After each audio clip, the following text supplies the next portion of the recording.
بسم الله الرحمن الرحيم. السلام عليكم ورحمة الله وبركاته. معكم عصام بدر وفيديو جديد. في البداية طبعا برحب بحضراتكم ويا رب دايما تكونوا في أحسن الأحوال. عايز ابتدي الفيديو من عند مجلس إدارة نادي الزمالك أو من عند كوارث مجلس إدارة نادي الزمالك. الناس يا جماعة بتتعامل مع مشاكل نادي الزمالك ببرود شديد جدا. عندهم بطء شديد في كل ما يخص نادي الزمالك. انا والله انا مش عارف، مش عارف المجلس ده بيعمل ليه كده. انا مش عارف والله. طيب خليني ابتدي من عند احمد حمدي. احمد حمدي في مشكلة مع احمد حمدي او في اتنين تويتة كتبهم. واحدة بيقول فيها حسبي الله ونعم الوكيل، والتويتة التانية كاتب فيها يا جماعة حد يوصلني او حد يعرفني على اي حد شغال في بنك قناة السويس ويسأله إذا كان دخل في حسابي 1700 يورو ولا لأ.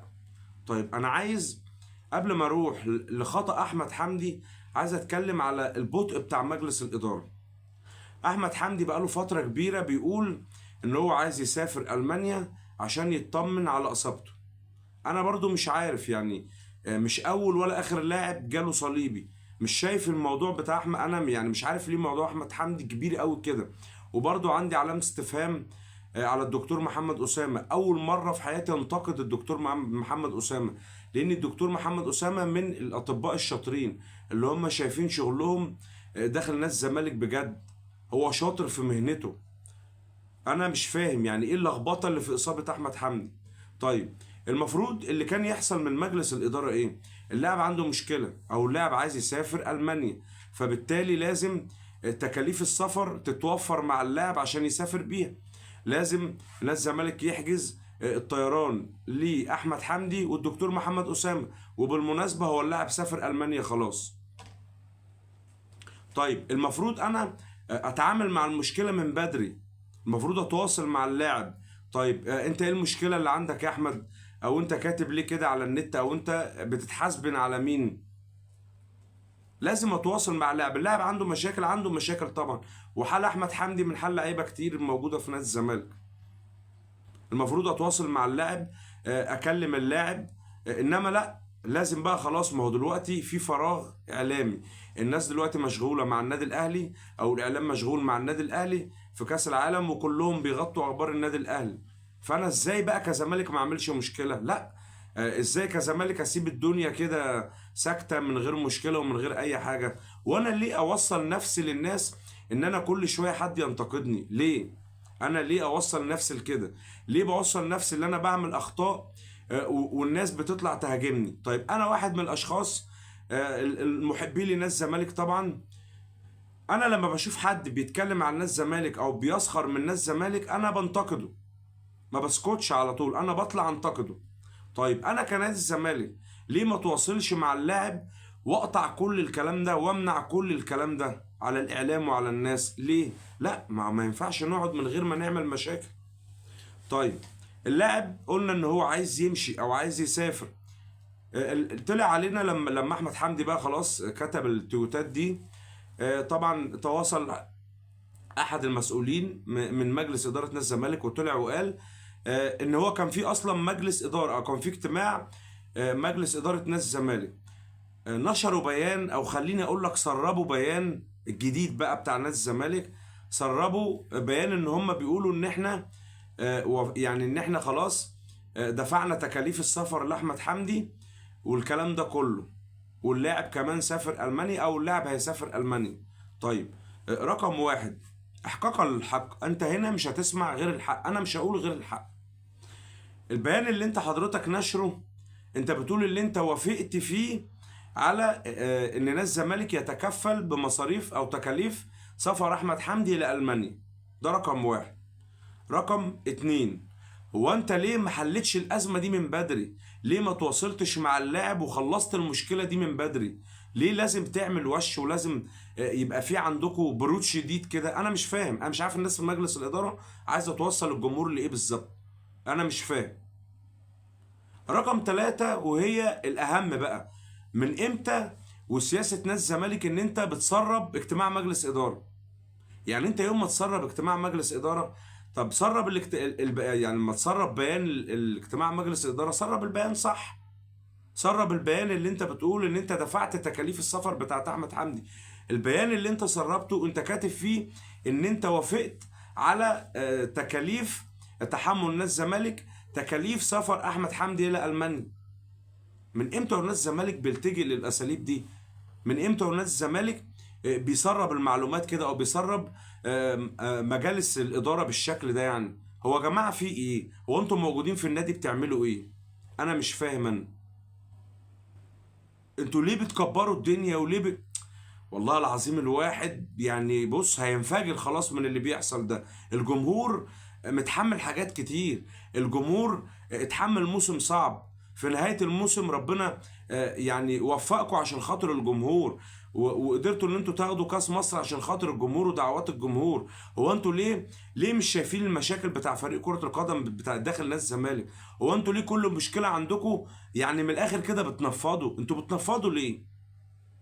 انتوا ليه ما بتتعاملوش مع الامور بجديه؟ ليه بتستنوا لما توصلوا اللاعب لمرحله وحشه؟ ايا كان خطأ اللاعب اللي احنا لسه هنجيله، انت دورك كمجلس اداره انت موجود عشان توفر كل حاجه لفرقه كره القدم، لان هي دي اللعبه الاولى او المصدر الاول لدى نادي الزمالك. انت بالتالي المفروض ان انت مشاكل الفريق كلها لازم تحلها. مفيش حاجه اسمها لاعب عنده مشكله وما تردوش. يعني انتوا ما خدتوش الموضوع بجديه الا لما اللاعب نزل الاستوريات على انستجرام. هل ده يصح؟ هل ده يصح من مجلس الاداره؟ هل ده ينفع اللي انتوا بتعملوه اصلا في مجلس الاداره؟ انتوا موجودين بتعملوا ايه بالظبط؟ انا مش فاهم انا. احنا اللي احنا بنشوفه دلوقتي ما شفناهوش على مدار العصور من مجالس اداره سابقه كتير. انت ليه ما بتتحركش وتشوف مشكله اللاعب ايه؟ مشكله اللاعب ماديه، طب حاضر هنتواصل معاك. طيب حاضر مثلا يا احمد هنحل لك المشكله، هنخلص لك القصه. طيب روح للشؤون القانونيه، روح للي مسؤول عن هذه المشكله، واحنا بتواصل من مجلس الاداره ونحل المشكله. هو انتوا يا جماعه في ايه بالظبط؟ انا مش فاهم. انتوا عايزين ايه بالظبط؟ مشاكل ما بتحلوش، لعيبه ما بتجيبوش، صفقات ما بتحلوش. طب انتوا عايزين ايه؟ انا مش فاهم انتوا عايزين ايه. انتوا ما بتتعاملوش مع المشاكل بسرعه ليه وتلموا كل المشاكل اللي موجوده داخل نادي الزمالك؟ انا مش فاهم. بتمشوا خطوه حلوه وترجعوا 50 خطوه ورا. طب لحد امتى هنفضل في الدوامه بتاعت مجلس الاداره دي؟ انا مش فاهم. انا للاحقاق الحق انا شايف مجلس اداره ضعيف، شايف مجلس اداره. انا حاسس ان الشيله تقيله على مجلس الاداره. الشيله تقيله عليك يا فندم. اطلع وقول الجمهور ملوش ذنب. الجمهور بيستحمل حاجات كتير واستحمل حاجات كتير. مش هقعد بقى انا كل شويه لاعب عنده مشكله واللاعب يطلع يتكلم وينزل ستوري ويطلع على الاعلام. هو في ايه يا جماعه؟ هو فيجي ايه؟ هو انتوا لو مش هتحلوا مشاكل اللعيبه اللي موجوده دي، طب مين اللي هيحل المشاكل؟ طب اللعيبه دي هتروح لمين؟ وما بتتحركوش الا لما الدنيا بتبوظ. انا مش فاهم انا في ايه. انا مش عارف. زي حل الصفقات برضو، زي حل الصفقات اللي احنا فيه. القيد فتح والانديه اعلنت اللي هي الصفقات اللي هي جابتها، واحنا ناس زمالك خطوه لقدام و50 خطوه للخلف. لا اعلنتوا على صفقات ولا خلصتوا صفقات بشكل كبير ولا نهيتوا صفقات. انا مش فاهم في ايه بصراحه. انا مش فاهم انتوا يعني انتوا ماشيين في الملف ده ازاي او بتديروا ازاي؟ كل واحد من مجلس الإدارة بيطلع على الإعلام ويطلع يتكلم الكلمتين اللي هو عايزهم وخلاص على كده. طيب انتوا المفروض ان انتوا تبقوا في اجتماعات مستمرة دائما وباستمرار عشان تشوفوا مشاكل الفريق وعشان تشوفوا مشاكل نادي الزمالك عموما ايه وتشتغلوا عليها وتحلوها. لا احنا مش يعني الكلام ده، احنا شايفين عكس الكلام ده. شايفين ان انتوا بتعملوا ازمات وبتصدروا ازمات بشكل كبير لنادي الزمالك. انا مش عارف امتى مجلس الاداره هيتحرك بخطوات سريعه. انا مش عارف. انا شايف برود بس، والله شايف برود بس من مجلس الاداره، معذره في اللفظ. طبعا انا بحترم الناس كلها وبحترم الجميع، بس اللي بيحصل من مجلس الاداره ده ما ينفعش. فحبيت ابتدي بخطأ مجلس الاداره الاول عشان اكون منصف. طيب اجي بقى لخطأ احمد عبد القادر. انت عندك مشكله مع نادي الزمالك او عندك مشكله ماديه داخل نادي الزمالك، المفروض ان انت بكل ادب بتعمل ايه؟ الاسلوب الصح والاسلوب الراقي واسلوب اللاعب المحترف اللي بيتم لو انت خاطبت حد مثلا داخل نادي الزمالك ومحدش لبى لك طلباتك مثلا، المفروض ان انت بتكلم وكيلك، وكيلك بيتواصل مع اداره نادي الزمالك. ده الصح والمفروض. مش ان انت تطلع على العلن وتطلع تكتب ستوري وتتريق على مجلس الاداره وتسخر من مجلس الاداره.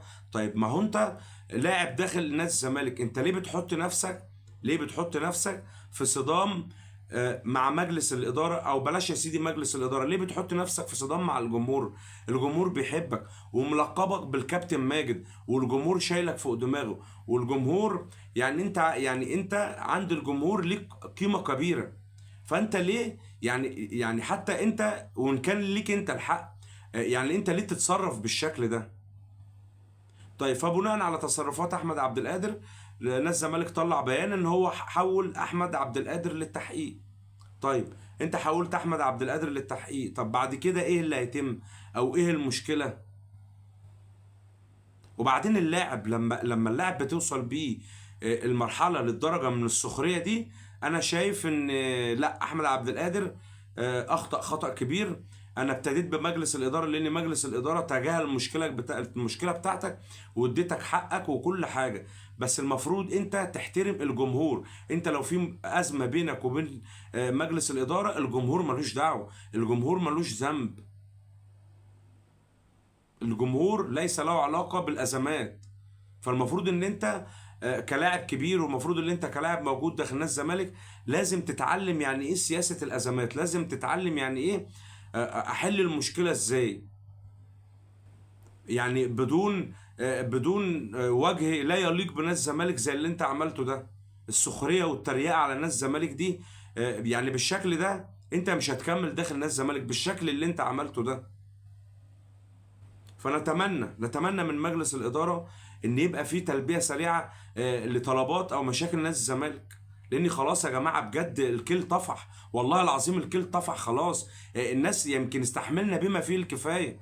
أنا مش عارف هو ليه نادي الزمالك هين عليكم بالشكل ده يا جماعة، والله العظيم ما أعرف فيه إيه. ليه نادي الزمالك هين عليكم بالشكل ده؟ فده فيما يخص أحمد حمدي أو مشكلة أحمد حمدي. طيب نيجي بقى لملف الصفقات اللي هو اصلا عامل ازمه، وشايف ناس بتطلع تقول بيرسي تاو وقع للزمالك، مش عارف مين وقع للزمالك والكلام ده كله. طيب ابتدي معاك ببيرسي تاو. هل بيرسي تاو وقع للزمالك احقاقا للحق؟ لا، لحد اللحظه اللي بكلم فيها حضرتك لم يوقع بيرسي تاو لنادي الزمالك قولا واحدا. بيرسي تاو ما وقعش لنادي الزمالك. طب ايه حكايه بيرسي تاو مع نادي الزمالك؟ وكيل بيرسي تاو عرضه على نادي الزمالك. طيب بيرسي تاو عنده عروض من جنوب افريقيا، عنده عروض من سان داونز اللي هو عايز يرجعه تاني، عنده من كايزر تشيفز، عنده من اكثر فريق داخل جنوب افريقيا، او عنده عرض من اكثر فريق داخل جنوب افريقيا. طيب بيرسي تاو عايز ايه؟ بيرسي تاو عايز فريق جماهيري. بيرسي تاو، او خليني اقول لك ان بيرسي تاو عايز يلعب في الزمالك، عايز ظهير جماهيري داخل مصر. الراتب اي لاعب دلوقتي اجنبي هيجي نادي الزمالك هياخد راتب كويس. ليه؟ لان خلاص احنا شايفين الميركاتو الناس بتدفع بالمليون ونص دولار وبال2 مليون دولار والكلام ده. طيب هل بيرسي تاو، واحد يقول لي معنى كلامك اللي بيرسي تاو ممكن يكون هياخد الارقام دي؟ لا، بيرسي تاو مش هياخد الارقام دي. هو لحد الان اصلا مفيش، يعني الناس ما دخلتش في امور ماليه. ليه؟ لان الناس اصلا لسه بتدرس. يعني الناس في لجنه التخطيط على راسهم الكابتن حازم امام والكابتن احمد حسام ميدو، لا الناس عايزين، شايفين لي بيرس ده ممكن يكون اضافه في نادي الزمالك، بس بيبحثوا العرض. ويبدو عشان برضه بصريح معاك ان في ازمه ماليه بتواجه لجنه التخطيط. بصراحه انا مش من النوع اللي انا اطلع اقول لك ده اللاعب وقع واللاعب ما وقعش، انا مش بتاع الاخبار دي. اللاعب قرب من الزمالك وهو ما قربش. انا والله بقول لك بالامانه لحد الان لم يوقع بيرسي تاو لنادي الزمالك. طيب الناس في نادي الزمالك عايزه بيرسي تاو من لجنه التخطيط، الناس عايزه بيرسي تاو.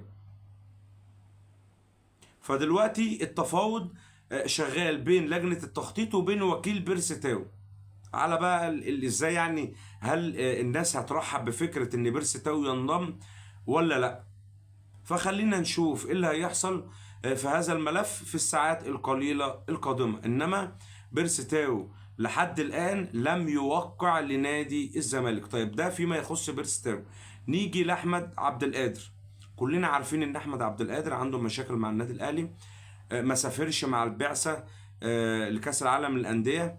وانا قلت لحضرتك في فيديو يمكن منذ فتره، ان قلت لك يوما ما احمد عبد القادر هيرتدي تيشيرت نادي الزمالك. انا قلت الكلام ده وارجعوا للفيديوهات. طيب ايه قصه احمد عبد القادر؟ احمد عبد القادر اجتمع مع الاستاذ عمرو الجنايني رئيس لجنه التخطيط، اجتمع معاه، وده اللي اتكلموا في الامور الماليه. الاستاذ عمرو الجنايني كان اتكلم مع احمد عبد القادر في الامور الماليه، واتكلم معاه كمان في منحه التوقيع اللي هياخدها. بس كان في شرط واحد من الاستاذ عمرو الجنايني لاحمد عبد القادر. طب خليني قبل ما اقول لك الشرط، هل احمد عبد القادر مرحب ان هو يلعب في نادي الزمالك؟ مرحب وبشده ان هو يرتدي تيشيرت نادي الزمالك. طيب كلام الاستاذ عمرو الجنايني كان قال له حاجتين اتنين. قال له اول حاجه خلص نفسك من النادي الاهلي من المده اللي باقيه لك، واحنا جاهزين للتوقيع وجاهزين لشيكات هتصرفها كمنحه توقيع مقدم تعاقد. ده من جانب الاستاذ عمرو الجنايني. وخليني اقول لحضرتك كمان الاستاذ عمرو الجنايني اتكلم مع احمد عبد القادر، قال له اول ما تخلص نفسك من النادي الاهلي هتاخد اول شيك ب 17 مليون جنيه، وتاني شيك هيبقى ليك برضو ممكن يكون رقم مشابه للرقم ده اللي هو منحة التعاقد. احمد عبد القادر مش هيجي بالارقام الكبيرة اللي الناس عمالة تتكلم فيها. احمد عبد القادر عايز 30 مليون، احمد عبد القادر عايز 25 مليون. يا جماعة الراجل لسه ما جاش اصلا، اللاعب لسه ما جاش الزمالك. فانت بناء عن ايه بتفرقع اخبار وتقول 30 مليون و25 مليون وهو اللاعب لسه ما جاش الزمالك اصلا؟ اللاعب اللي هو بيبقى فيه مفاوضات معاه، لان انا بتبقى عندي المعلومه او انا عندي المعلومه. احمد عبد القادر قلت لك جامعته جالسه مع الاستاذ عمرو الجنايني، ومشكله احمد عبد القادر او اموال احمد عبد القادر جاهزه في حاله ان هو يخلص نفسه من النادي الاهلي هيصبح لاعبا في نادي الزمالك. طيب احمد عبد القادر عنده عروض تانية، عنده عرض من نادي بيراميدز، عنده عرض من نادي بيراميدز وعرض مالي كبير كمان.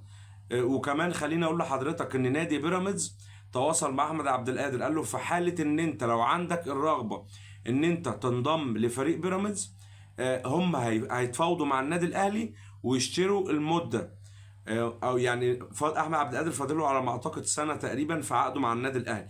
بس احمد عبد القادر وصل يعني لعلاقه مش حلوه مع الناس في النادي الاهلي، بدل انه ما سافرش معاهم كاس العالم او الناس ما ضموهوش معاهم في كاس العالم. والناس في الاهلي بنسبه كبيره برضو ان هم عارفين ان احمد عبد القادر مش هيكمل مع النادي الاهلي. فبيراميدز تفاوض مع احمد عبد القادر وقال له لو انت عندك الرغبه ان انت تنتقل احنا ممكن نتفاوض مع الناس في النادي الاهلي على شراء مدتك، المده اللي فاضله لك في النادي الاهلي احنا ممكن نشتريها، ممكن نشتري المده دي ونتعاقد معاك. طيب رغبة أحمد عبد القادر فين؟ أحمد عبد القادر لما قعد مع الأستاذ عمرو الجناني هو مرحب اللي هو ينتقل لنادي الزمالك، مش مرحب اللي هو ينتقل لنادي بيراميدز. بس هنا السؤال، لازم الأمور دي تتم بسرعة، لازم الأمور دي نخلص منها. إحنا يا جماعة تاني بكررها، يعني بنشوف الناس وبنشوف الأندية أعلنت عن صفقات ومجلس الإدارة بتاعنا، أنا يعني والله العظيم الواحد جادد يعني فوق ما تتخيلوا. انا مش عارف الناس بتعمل ايه في مجلس الاداره، مش عارف الناس شغاله على التعاقدات ازاي، انا مش فاهم. انت عندك مشاكل حلها، عندك لعيبه ليها مستحقات، عارفين ان انتوا بتدفعوا، عارفين ان انتوا عندكم ازمات اللي هي القيد، بس انت دخلك فلوس، انت دخلك 480 مليون جنيه من ارض 6 اكتوبر، دفعت فلوس لخالد بطيب وباتشيكو ونهيت الازمات دي كلها. ابتدي بقى على جلب صفقات. عندك لجنه الاستثمار، الناس طلعوا واعلنوا وقالوا ان هم جاهزين ان هم يضخوا اموال ويجيبوا لعيبه تليق بنادي الزمالك. والناس في مجلس الاداره بقول لك خطوه، يعني ياخدوا خطوه وخمس خطوات ورا. طب لحد امتى؟ انتوا يا جماعه انتوا عايزين تعملوا ايه في الجمهور تاني؟ انتوا عايزين ايه من الجمهور، ولا عايزين تعملوا ايه في الجمهور تاني؟ انا مش عارف والله، انا مش عارف انتوا عايزين ايه بالظبط. صفقات بطء شديد، مشاكل اللعيبه برود شديد، مشاكل في النادي، محد، انا مش فاهم. ولا حد بيتحرك، ولا حد بيتصرف ان هو يلحق ناس زمالك وينقذ ناس زمالك. انا مش عارف والله لحد امتى هنشوف الكلام ده، انا مش عارف. فنكتفي بكده في الفيديو بتاع النهارده. اشكر حضراتكم واشوف حضراتكم في فيديو جديد، لان انا عندي كلام كتير قوي، وعندي كلام عن كوارث كتير قوي داخل نادي الزمالك. اشوف حضراتكم في فيديو جديد.